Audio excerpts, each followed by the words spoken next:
হে everyone, অনেকদিন ধরে শুনতেছি ফিলিস্তিন এবং ইসরায়েলের সম্পর্ক।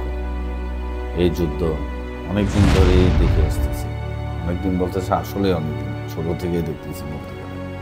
বর্তমানে তো খুবই বাজে অবস্থা ফিলিস্তিনের। 1993-তে ওদের মধ্যে একটা পিসফুল এগ্রিমেন্ট সাইন হয়।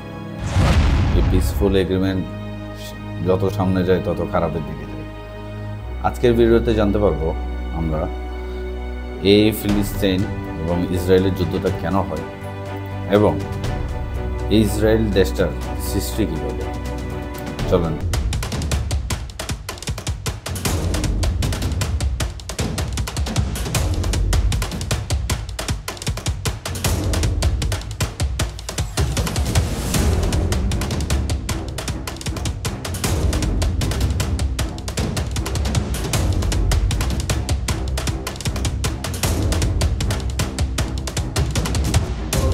শুরু হয় হাজার বছর আগে থেকে। আপনারা তো জানেনই এই হিটলার কীভাবে জিউসদেরকে মেরেছিল। তবে এটা কি জানেন, হিটলার এর আগে থেকে মারা হচ্ছিল জিউসদের। এটা আসলে হাজার বছর আগে থেকে জিউসদের উপর অত্যাচারটা হয়ে আসতেছিল। আসলে খ্রিস্টানরা মনে করতো জিউসরা ওদের খ্রিস্টানদের বাচ্চাদেরকে বিভিন্ন ওদের ধার্মিক কাজের জন্য ব্যবহার করতো, যেমন স্যাক্রিফাইস দেওয়া, এইসব ধরনের। তখন থেকে হাজার বছর আগে থেকেই ওদের উপর এরকম একটা প্রপাগান্ডা ছড়াই গেছিল, যার কারণে প্রচুর পরিমাণে খ্রিস্টানরাও অনেক জিউসদেরকে মারছে, অনেক অনেক বেশি। এইটা যখন থেকে খ্রিস্টান ধর্ম তখন থেকে কথা, ইটস লাইক 1000 years ago। দেখা যায় আসলে জিউস লোকজনের উপরে যেভাবে অত্যাচার হচ্ছিল এটা তখন থেকে আগে থেকেই। এটা মনে হয় না অন্য কোনো ধর্ম অথবা অন্য কোনো মানুষের উপর এভাবে অত্যাচার হয়েছে।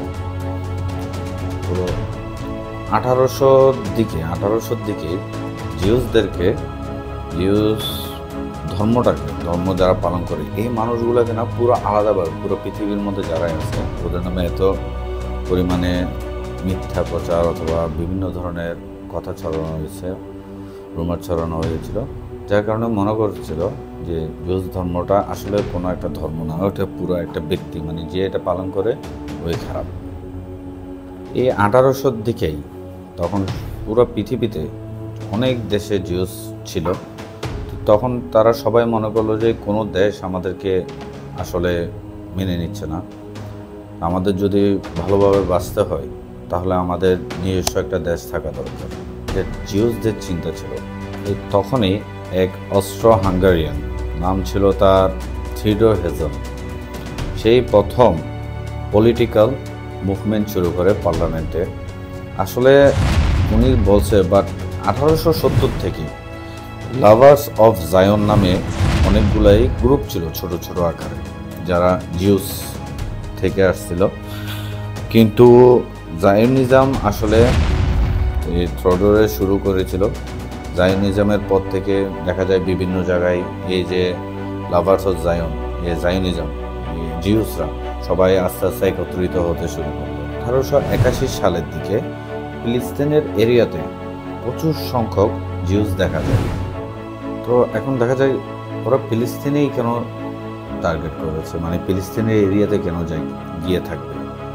আসলে ফিলিস্তিন হচ্ছে জেরুজালেমের জন্য ওদের একটা হোলি প্লেস হিসেবে ওরা মানত। কিন্তু তখন আসলে ওই টাইমে কোনো ইসরায়েল ছিল না, গাজা ছিল না, তারপর ওয়েস্ট ব্যাংক যাকে বলে ওইটাও ছিল না। এটা পুরোটা একটা আলাদা একটা এম্পায়ার ছিল। তো এখন ওইখানের মধ্যে খ্রিস্টান, মুসলিম, জিউস সবাই একসাথে সুন্দর করে বসবাস করতেছিল এবং জিউসরাও একটা ভালো পরিমাণে ওইখানে বসবাস শুরু করলো। যে এম্পায়ারটার কথা বলতেছি তখনকার মধ্যে, এই এম্পায়ারটার নাম ছিল অটোমান এম্পায়ার। আসলে এই এম্পায়ারটা হওয়ার পরও এখানে কোনো ধরনের, এরা এত মানুষ থাকার পরেও কোনো ধরনের ঝগড়া হচ্ছিল না, কোনো মারপিট কোনো কিছু ছিল না। রিজন হচ্ছে জায়গাটা অনেক বড় ছিল, মানুষের সংখ্যা অনেক কম ছিল এবং জায়গার কোনো মালিকানা অথবা কিছু ছিল না, যার কারণে সবাই সুন্দর মতো, কারো কোনো ঝগড়া হতো না, কিছু হতো না, তবে সুন্দর মতো চলছে। কারণ আমরা একটু এখন ফরওয়ার্ডে যাই, আমরা এখন কথা বলবো 1915 দিকে। অলরেডি ওয়ার্ল্ড ওয়ার 1 শুরু হয়ে গেছে এবং ব্রিটিশ, ফ্রেঞ্চ, আরব এরা সবাই অটোমান এম্পায়ারের বিরুদ্ধে যুদ্ধ করতেছে। তবে এই যুদ্ধের মধ্যে ব্রিটিশ খুব সুন্দর একটা চালাকি করে। ব্রিটিশ আরবকে বলে যে তুমি আমাকে এই যুদ্ধে হেল্প করো, আমি তোমাকে প্যালেস্টাইন এরিয়াটা দিয়ে দেব। অপোজিটে ঠিক তেমনি আবার জিউসকে বলে তোমরা আমাকে সাহায্য করো, আমরা তোমাদের জিউসের জন্য আলাদা একটা দেশ করে দেব, যেটা ফিলিস্তিনের মধ্যে। ব্রিটিশ আসলে এটা এই জন্যই করেছিল জিউসের সাথে, যাতে ও আমেরিকান সাথে যে কনফ্লিক্টটা হচ্ছে ওদের পলিটিক্যাল, এই ইনফ্লুয়েন্সটা যাতে ওই সাইডে করা যায়। আসলে ব্রিটিশ পিছন থেকে সিক্রেটলি ফ্রান্সের সাথেও সেমভাবে একটা এগ্রিমেন্ট করে যে অর্ধেক অর্ধেক অর্ধেক আমার থাকবে আরবের, আর অর্ধেক ব্রিটিশ নিয়ে যাবে। যখন ওয়ার্ল্ড ওয়ার 1 শেষ হয়, অটোমান এম্পায়ার যেটা ছিল এটা হেরে যায় এবং অর্ধেক নিয়ে যায় ফ্রান্সে, মিডল ইস্টে, আর অর্ধেক নিয়ে যায় ব্রিটিশ। তো ব্রিটেনে তখন যে এরিয়াটা পেয়েছিল এটা পুরোটাই ছিল আজকে আমরা যা ফিলিস্তিন বলি।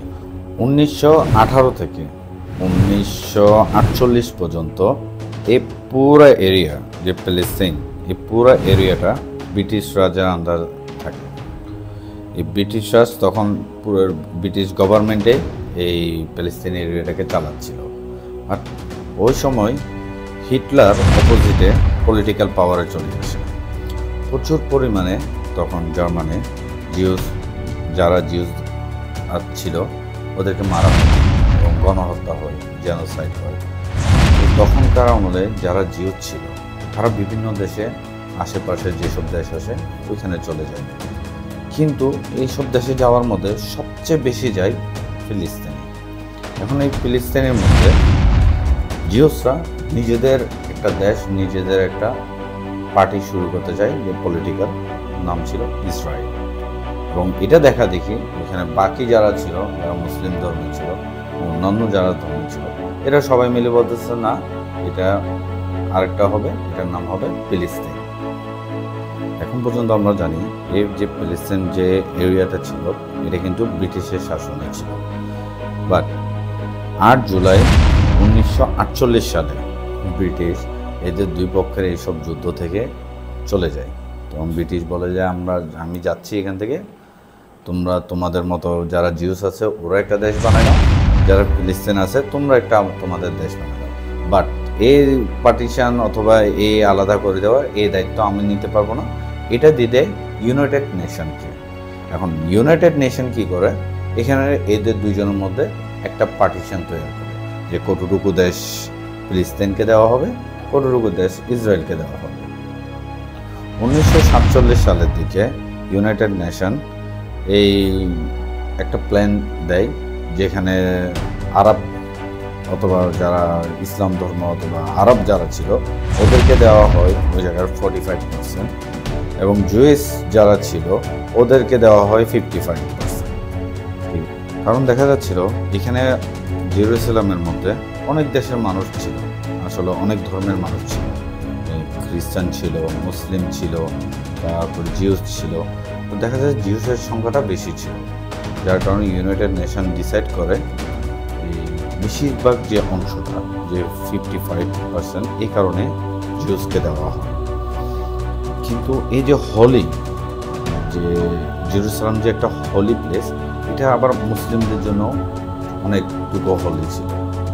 তবে এই চুক্তিটা, এই ইউনাইটেড নেশনের এই প্ল্যানটা জিউসদের খুব পছন্দ হয় এবং জিউসরা এটাকে অ্যাকসেপ্ট করে না। পৃথিবীতে প্রথম জেরুজালেমের একটা দেশ তৈরি হয়, যার নাম আজকে আমরা জানি ইসরায়েল।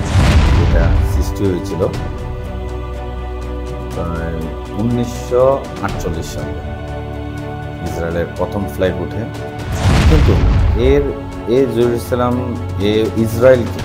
ইসরায়েলের দেশটাকে আশেপাশে তো সব ছিল আরব, যারা ছিল ম্যাক্সিমাম মুসলিম, ম্যাক্সিমাম 90% মুসলিম। ওদের কাছে এটা এই চুক্তিটা ওদের কাছে ভালো লাগে।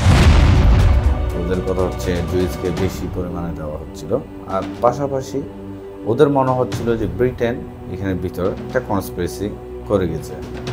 আরবদের এটার পরপরেই, এই ডিক্লারেশনের পরপরেই আরবরা, যারা মিডল ইস্টে ছিল আরব, ওরা ইসরায়েলকে ডাইরেক্ট ট্রেড দেওয়া হয়। এই ইসরায়েলকে আমরা অল্পটুকু জায়গার মধ্যেও ওদেরকে রাখবো না। এর মধ্যে প্রথম আরবের এবং ইসরায়েলের যুদ্ধ শুরু হয়। এ ছিল 1948 সালে, ফার্স্ট আরব ভার্সেস ইসরায়েল ওয়ার 1948। এই যুদ্ধে ইসরায়েলের বিপক্ষে প্রায় 5টা দেশ ছিল, এবং ইসরায়েলও তখন বুঝতে পারছে যে আগে ওদের উপর কীভাবে অত্যাচার হয়েছে, ওরা কীভাবে এর আগেও 1000 বছর ধরে ওদের উপর অত্যাচার হয়ে আসতেছে। ওরা বলতেছে, ওদের থিঙ্কিং ছিল যদি আমাদের এখান থেকে বাঁচতে হয়, আমাদের যদি বেঁচে থাকতে হয়, তাহলে আমাদের জান দিয়ে হলে এই যুদ্ধ জিততে হবে। এবং খুব আশ্চর্যের বিষয়, ওরা জিতে যায়। ওয়ার 1949 এই যুদ্ধ যখন শেষ হয়, তখন দেখা যায় ইউএনের যে পার্টিশন প্ল্যান করেছিল, এবং ইসরায়েল তো জিতে গিয়েছে, এবং ইসরায়েলের কাছে ফিলিস্তিনের অনেকটুকু জায়গা ইসরায়েল তখন ওদের আন্ডারে নিয়ে নিয়েছিল, এবং বাকিটুকু যে সব জায়গা ছিল এটা কিছুটা চলে গিয়েছিল ইজিপ্টের কাছে, যেটাকে আমরা আজকে গাজা বলি, এবং কিছু ছিল ওয়েস্ট ব্যাংকের আন্ডারে, ওই জায়গাটাও নিয়ে নিয়েছে জর্ডানে।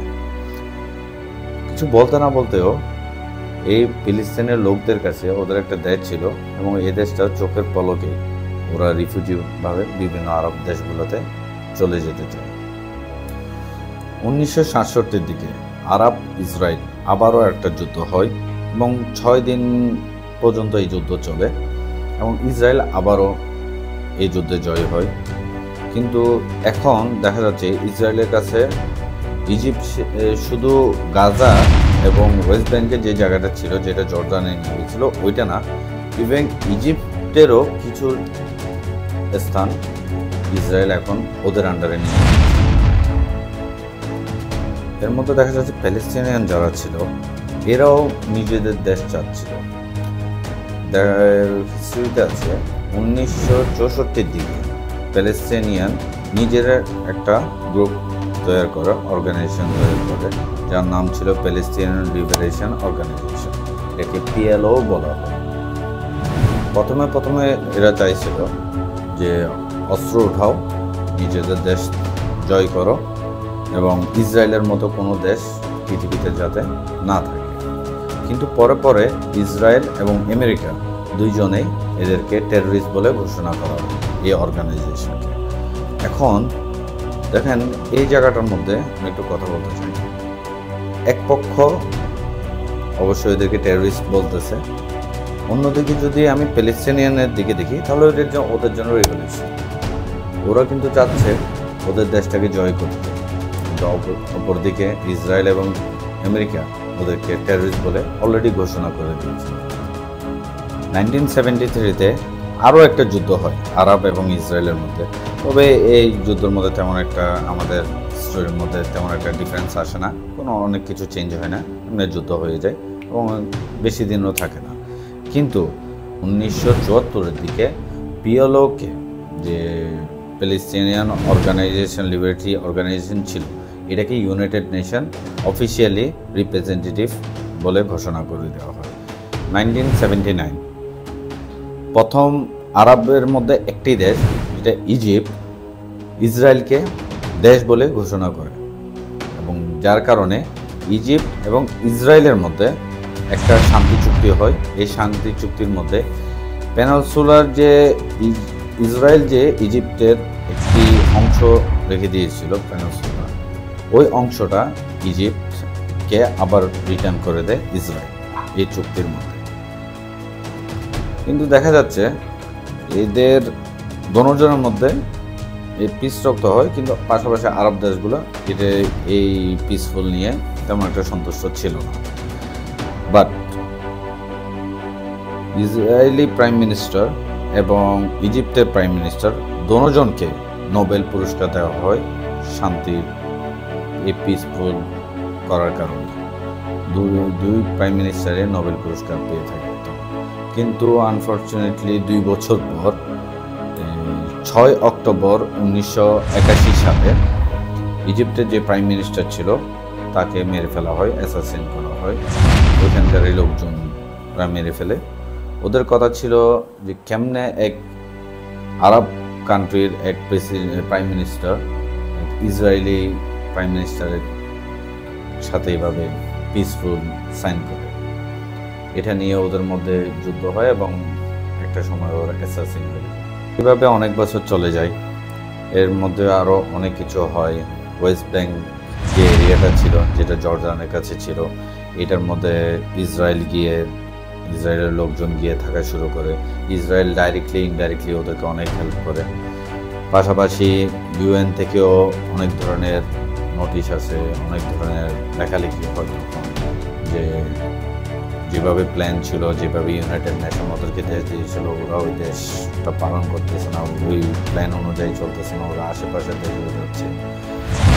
তো ওদের মধ্যে একটা এভাবে ছোটোখাটো কনফ্লিক্ট চলতে থাকে। কিন্তু 1992 দিকে ইয়াৎজিক রাবিন নামে একজন প্রাইম মিনিস্টার হয় ইসরায়েল। প্রথম খুবই ভালো বলে লোক ছিল, যেটা আমরা হিস্ট্রি থেকে জানতে পারতেছি।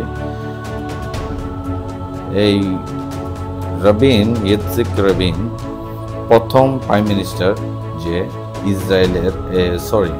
ফিলিস্তিনের দেশকে পিএলওকে ফিলিস্তিনের যে পিএলও ছিল, যে অর্গানাইজেশন ছিল, ওইটা নিয়ে কথা বলা শুরু।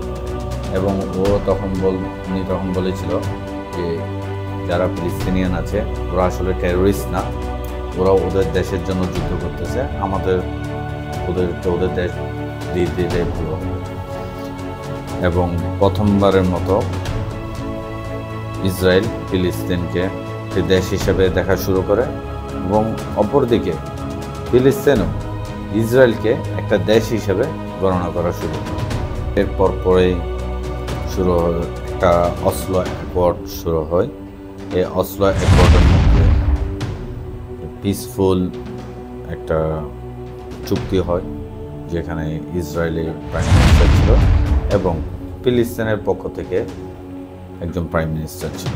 এই অ্যাকর্ড হয় 1993 সালে। এই অ্যাকর্ডের আসলে উদ্দেশ্য ছিল কেমনে আমরা দোনো দেশ আলাদাভাবে সুন্দর করে থাকব এবং কেমনে দোনো দেশ এক দেশের সাথে সব চুক্তি মেনে চলবে এবং কেমনে ফিলিস্তিনের জন্য সবচেয়ে গুরুত্বপূর্ণ ছিল কেমনে ফিলিস্তিন ক্রিয়েট হবে, কেমনে ফিলিস্তিন দেশ হবে এবং ফিলিস্তিনি সরকার কীভাবে তৈরি হবে। অ্যাজ এ রেজাল্ট 1994-তে ফিলিস্তিন গভর্নমেন্ট প্রথমবারের মতো এস্টাবলিশমেন্ট হয় এবং এই সরকারের নামকরণ করা হয় প্যালেস্টিনিয়ান ন্যাশনাল অথরিটি। কিন্তু পাশাপাশি দেখা যাচ্ছিল এই প্যালেস্তিনের মধ্যে যে একটু জায়গা ছিল, যে অনেক সংখ্যক জায়গা ছিল ওয়েস্ট ব্যাংকের কাছে, এই ওয়েস্ট ব্যাংকের বিভিন্ন জায়গায় ইসরায়েলিরা পার্মানেন্টলি থাকা শুরু করবে। ওদের কথা ছিল এটা আমাদেরই জায়গা, আমরা এখানে থাকবো, এবং ওরা অকুপাইড করে ফেলে অনেকটুকু জায়গা। ওয়েস্ট ব্যাংকের এই জায়গাটা যখন ডাইরেক্টলি ইনডাইরেক্টলি ইসরায়েলের গভর্নমেন্টও সাপোর্ট করেছিল, তো এখানের মধ্যে পরে যখন ফিলিস্তিনকেও দেশ হিসেবে গণনা করা হচ্ছে, তখন অনেকটুকু জায়গার মধ্যে ফিলিস্তিনের লোকজন বসবাস করতেছিল। এখানের মধ্যে দোনো গভর্নমেন্টের একটা চুক্তি হয়, ওখানে ABC নামে 3টা এরিয়া ভাগ করা হয়। এরিয়ার পুরোটা ফিলিস্তিনের লোকজন থাকবে এবং এটা পুরোটা ফিলিস্তিনের গভর্নমেন্টেই কন্ট্রোল করবে। বি পুরোটা ইসরায়েলের এরিয়া, এটা পুরো ইসরায়েলের লোকজন থাকবে এবং পুরো এরিয়ার মধ্যে ইসরায়েলের গভর্নমেন্টের কন্ট্রোল থাকবে। এবং সি এরিয়া যেটা ছিল, এটার মধ্যে দোনো গভর্নমেন্ট মিলে কাজ করবে, এখানে দোনো গভর্নমেন্টের লোক বসবাস করতে পারবে, দোনো গভর্নমেন্টে কাজ করবে। তো এখানে দেখা যাচ্ছে ইউনাইটেড নেশনে যেভাবে ভাগ করে দিয়েছিল ইসরায়েল এবং ফিলিস্তিনকে, যে 45 or 47, 56 or 57 something like this, এই এরিয়া তো দূরের কথা, এখানে ফিলিস্তিনের লোকজনকে খুব অল্প সংখ্যক একটু টুকরো টুকরো হিসাবে জায়গা দেওয়া হচ্ছে ওদের দেশ গঠন করার জন্য। এর মধ্যে ছিল ওয়েস্ট ব্যাংকের কিছু এরিয়া, যেখানে এরিয়া এ, আর কিছু গাজা স্ট্রিপের মধ্যে ছিল, যেখানে ফিলিস্তিনিয়ানরা দেশ হিসাবে ওদের স্থান তৈরি, গভর্নমেন্ট ক্রিয়েট করে। তবে অ্যাটলিস্ট এখানে খুশির খবর ছিল, ফিলিস্তিনদেরকে তাদের দেশ গঠন করার জন্য, তাদের সরকার গঠন করার জন্য একটা জায়গা পাওয়া গেছে। এবং এখানে আবারও ফিলিস্তিন প্রাইম মিনিস্টার যে ছিল তাকে নোবেল পুরস্কার দেওয়া হয়, এবং ইসরায়েলের যে প্রাইম মিনিস্টার ছিল ইয়াজিক রবিন, ওনাকেও নোবেল পুরস্কার দেওয়া হয়। তবে হ্যাঁ, ইসরায়েলের প্রাইম মিনিস্টার তখন ইয়াসির আরাফাত নামে এক ভদ্রলোক ছিল, সেও অবশ্যই নোবেল পুরস্কার পেয়েছে।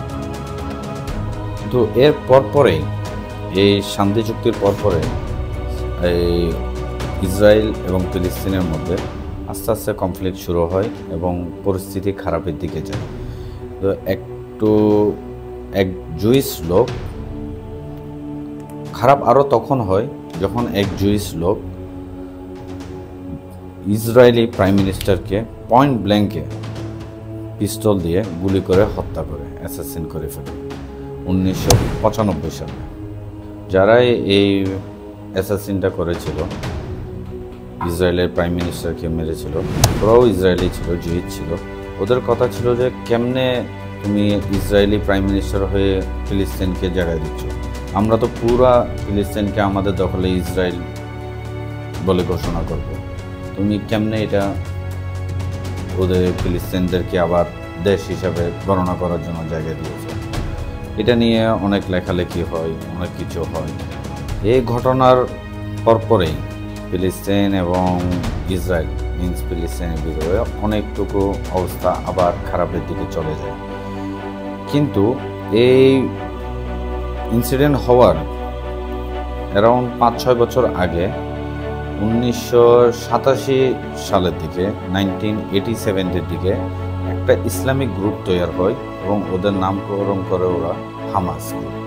এবং হামাস গ্রুপের কথা ছিল এই পিএলও যেটা ছিল, ফিলিস্তিন যেটা গভর্নমেন্ট ছিল, ওরা একটু খুব বেশি ইসরায়েলের সাথে ফ্রেন্ডলি হচ্ছে। আমরা ইসরায়েলকে পুরা, আমাদের দেশ ছিল এটা আমাদেরই দেশ থাকবে, ইসরায়েলকে আমরা এখান থেকে বের করে দেব, আমরা এই দেশের জন্য যুদ্ধ করব। এখন দেখা যাচ্ছে ইসরায়েলও যেমন এদিকে ওদের দেশ বলে ঘোষণা করতে চাচ্ছে, এদিকে আবার হামাস গ্রুপ, এক মুসলিম গ্রুপ, ওরাও চাচ্ছে না এটা আমার দেশ। আবার মাঝখানে কিন্তু আবার দুইটা দেশ তৈরি হয়েছে, ইসরায়েল একটা দেশ হয়েছে এবং ফিলিস্তিন একটা দেশ আছে। এর মধ্যে 1996 দিকে হামাস গ্রুপ যে পিএলওর মধ্যে একটা ইলেকশন হয়, এটাকে বয়কট করে, ওরা এটাকে মানে না। আবার পাশাপাশি ওরা সুইসাইড বম্বিং করা শুরু করে। এই বম্বিংয়ের মধ্যে অ্যারাউন্ড ইসরায়েলে 25 জন মানুষ মারা যায়, অ্যারাউন্ড 25 জন, আরও বেশি আহত হয়, নিহত ছিল 25 জন। কিন্তু এই দুইটা গ্রুপের কারণে এই ইসরায়েলে কিছু গ্রুপ যারা ওদের প্রাইম মিনিস্টারকে অ্যাসাসিন করেছিল, আবার ফিলিস্তিনের একটা গ্রুপ হামাস গ্রুপ যারা পিএলওকে সাপোর্ট করতেছে না, এদের মধ্যে যুদ্ধটা আস্তে আস্তে আরও ভয়ানক হতে যায়। এবং এক পর্যায়ে দেখা যায় যুদ্ধ কিন্তু আগে থেকেই ছিল, যুদ্ধ অনেক আগে থেকেই চলে আসতেছিল ইসরায়েল এবং ফিলিস্তিনের মধ্যে। এটা কমতে কমতে অ্যাটলিস্ট একটা শান্তি চুক্তি হলো, কিন্তু এই শান্তি চুক্তিকে এটা মানে নেয় এবং এদের ভিতরে দুইটা গ্রুপের আবার জন্ম নেয়।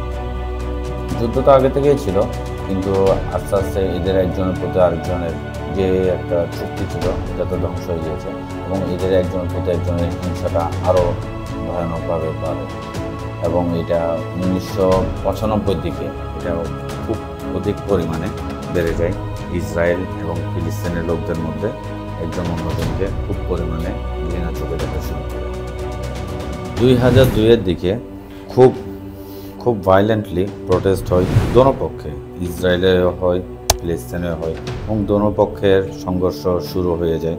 এই সংঘর্ষের কারণে এই ওয়েস্ট ব্যাংকের যেটুকু জায়গা ছিল ইসরায়েলের কাছে, ওই জায়গার মধ্যে ইসরায়েল খুব বড় বড় আকারের পিলার তুলে দেওয়াল দিয়ে দেয়, যার কারণে ওইখানকার থাকা যে ফিলিস্তিনিয়ান খুব অল্প সংখ্যক লোক ছিল ওদের আরও কষ্ট হয়ে যায় ওইখানে বসবাস করতে। 2006-এর দিকে একটা ইলেকশন হয় ফিলিস্তিনে, এবং এখানে আসলে দুইটাই পার্টি হয়। যে পিএলও যে পার্টিটা ছিল এর নাম ছিল ফাতে, আর আরেকটা পার্টি তো অবভিয়াসলি যেটা মিলিটেন্ট পার্টি ছিল এটা ছিল হামাস। এই দুই পার্টির মধ্যে ইলেকশন হয় এবং হামাস যেটা ছিল পার্টি ওরা উইন হয় এবং খুব অল্প পরিমাণের মার্জিনে ফাতে যে পার্টি ছিল এটাকে হারিয়ে দেয়। কিন্তু এর পরে 2007-এর দিকে সিভিল ওয়ার দেখা যায় ফিলিস্তিনের মধ্যে, প্রথমবারের মতো সিভিল ওয়ার শুরু হয়।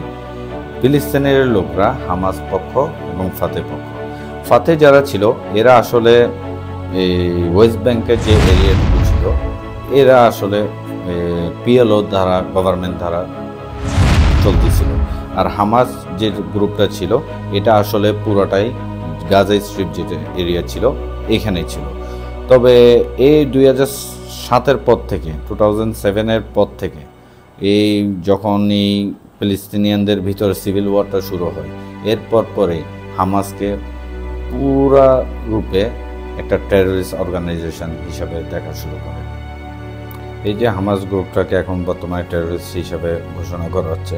এই ইসরায়েলে যেসব মিসাইল আসতেছে এটা আসলে এই গাজা যে এরিয়াটা গাজা স্ট্রাইপ যে এরিয়াটা ফিলিস্তিনের আন্ডারে, হামাসের আন্ডারে, ওইখান থেকে রকেটগুলো ইসরায়েলে আসতেছে।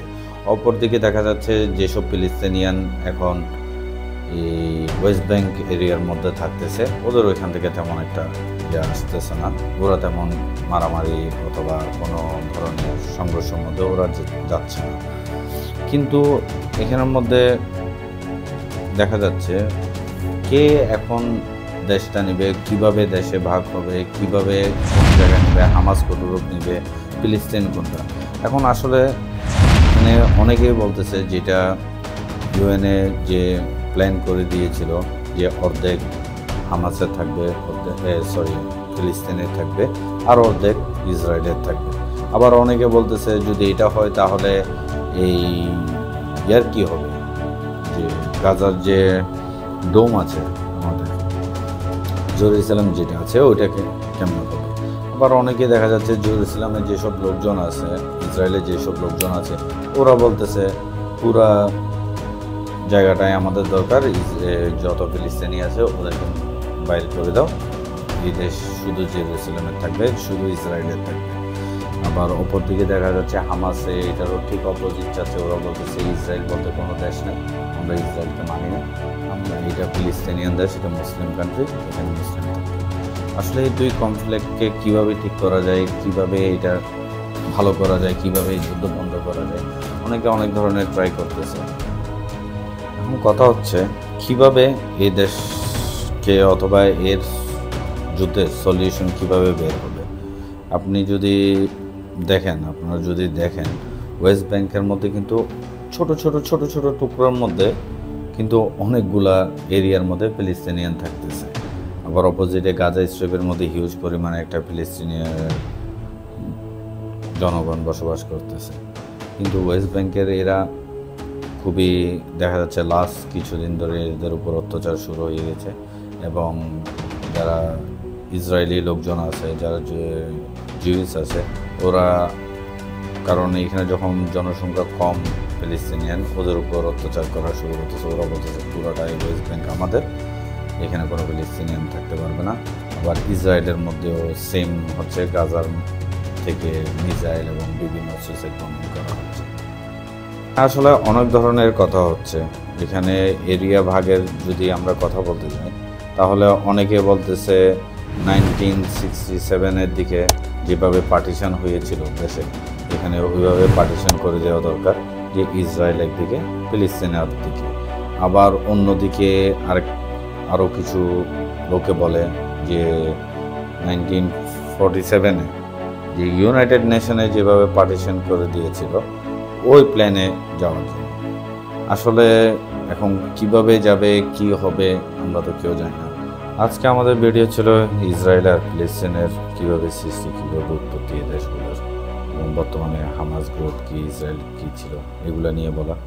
আসলে আপনারা যদি কোনো কিছু জানতে চান অথবা কিছু বলতে চান, সিরিয়াসলি আমি আমার ভুল হতেই পারে, অনেক জায়গায় হয়তো এগুলো হিস্ট্রি, অনেক জায়গায় অনেক কিছু লেগছে, আমি কালেকশন করে যা পারছি আপনাদের সামনে প্রেজেন্টেশন করতেছি।